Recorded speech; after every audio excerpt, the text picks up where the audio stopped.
और ऐसा नहीं है कि भारत और इंडोनेशिया का साथ सिर्फ सुख का है, आनंद का है, अच्छा है तब नाता है, ऐसा नहीं है। हम सुख दुख के साथी हैं। अगर सुख में साथी हैं तो हम दुख में भी उतने ही साथी हैं। हम सुख दुख में एक दूसरे के सुख दुख को बांटने वाले लोग हैं।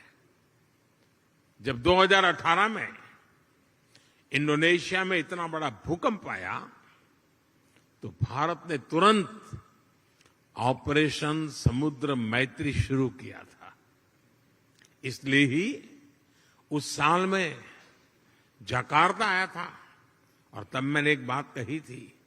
मैंने कहा था कि भारत और इंडोनेशिया में 90 नॉटिकल मील का फासला भले हो, लेकिन हकीकत तो ये है हम 90 नॉटिकल मील दूर नहीं है, हम 90 नॉटिकल मील पास है।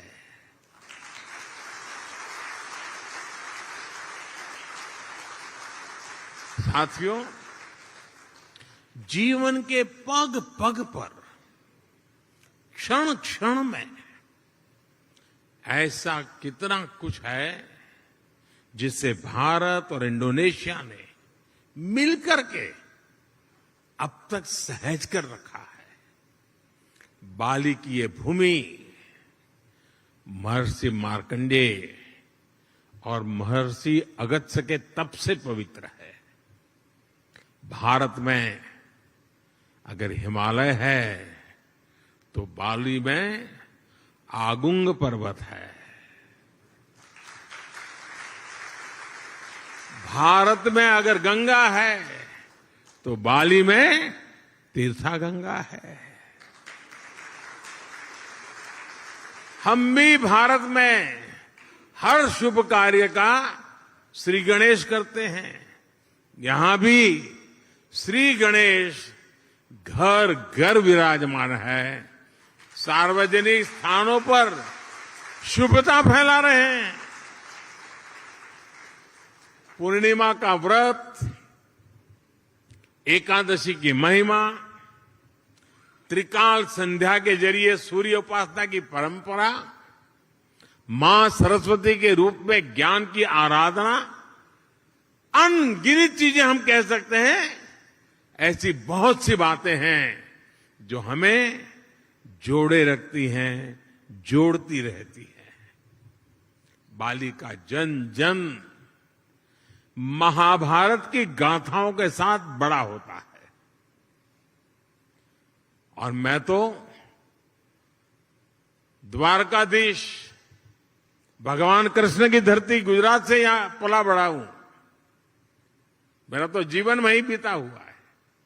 बाली के लोगों की जैसी आस्था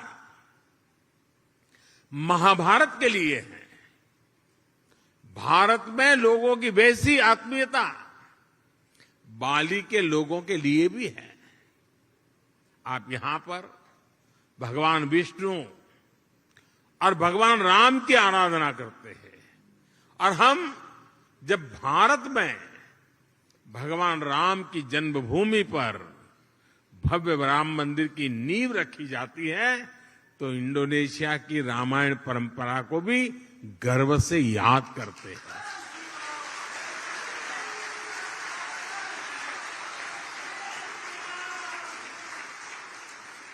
कुछ साल पहले जब भारत में रामायण फेस्टिवल का आयोजन हुआ था तो इंडोनेशिया के भी कई कलाकार, यहां से कई कलावृंद भारत आए थे और अहमदाबाद में, हैदराबाद में, लखनऊ में, अनेक शहरों में वो अपना कार्यक्रम करते करते वो अयोध्या आए थे।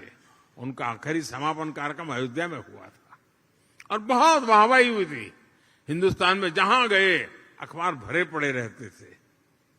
भाई और बहनों, बाली में ऐसा शायद ही कोई व्यक्ति होगा जिसकी अभिलाषा नहीं होगी कि अपने जीवन में एक बार अयोध्या या द्वारिका के दर्शन न करे ऐसा शायद कोई भी इंसान नहीं होगा। भारत में भी लोग प्रम्बानन मंदिर और गरुड़ विष्णु केनकाना की भव्य प्रतिमा के दर्शन करने के लिए बहुत ही इच्छुक रहते हैं। कोरोना काल से पहले एक साल में ही 5 लाख से ज्यादा भारतीयों का अकेले बाली आना ही इसकी गवाही देता है। साथियों, जब विरासत साझा होती है, जब मानवता के प्रति आस्था समान होती है, तो प्रगति के लिए भी समान रास्ते बनते जाते हैं। कुछ महीने पहले ही 15 अगस्त को भारत ने अपनी स्वतंत्रता के 75 साल पूरे किए हैं।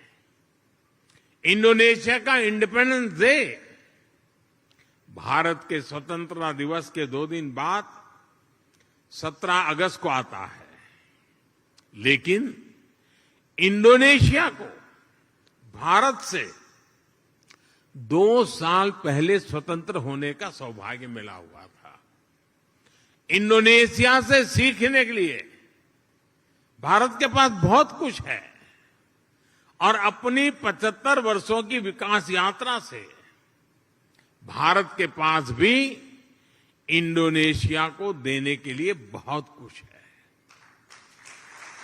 भारत का टैलेंट, भारत की टेक्नोलॉजी, भारत का इनोवेशन, भारत की इंडस्ट्री,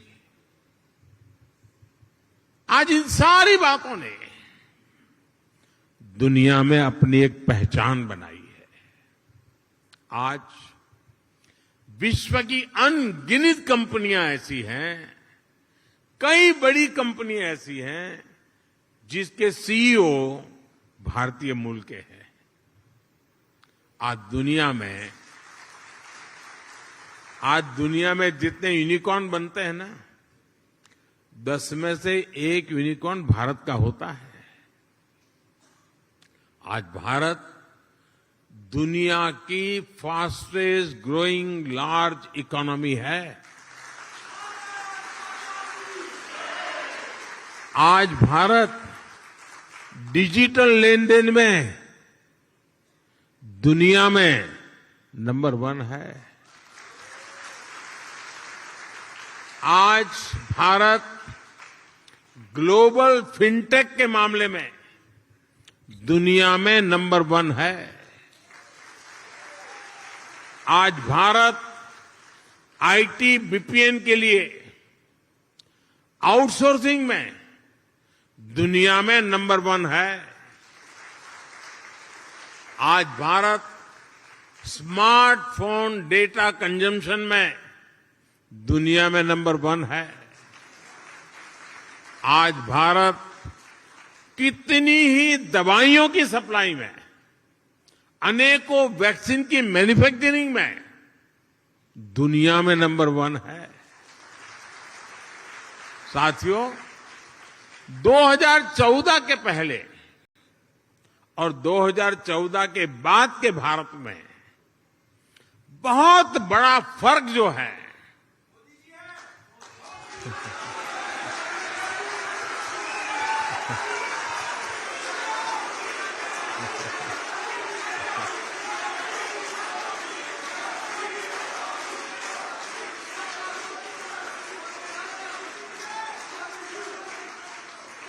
वो जो बहुत बड़ा फर्क है वो मोदी नहीं है, वो बहुत बड़ा फर्क है स्पीड और स्केल में। आज भारत अभूतपूर्व स्पीड पर काम कर रहा है और अप्रत्याशित स्केल पर काम कर रहा है। अब भारत छोटा सोचता ही नहीं है।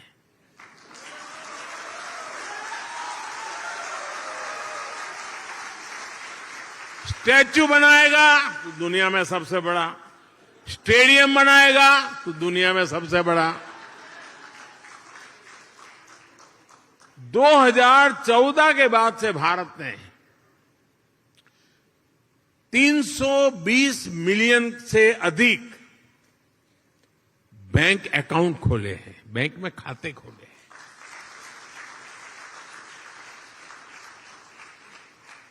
इसका मतलब ये हुआ कि अमेरिका की कुल जनसंख्या जितनी है उतने हमने बैंक खाते खोले हैं।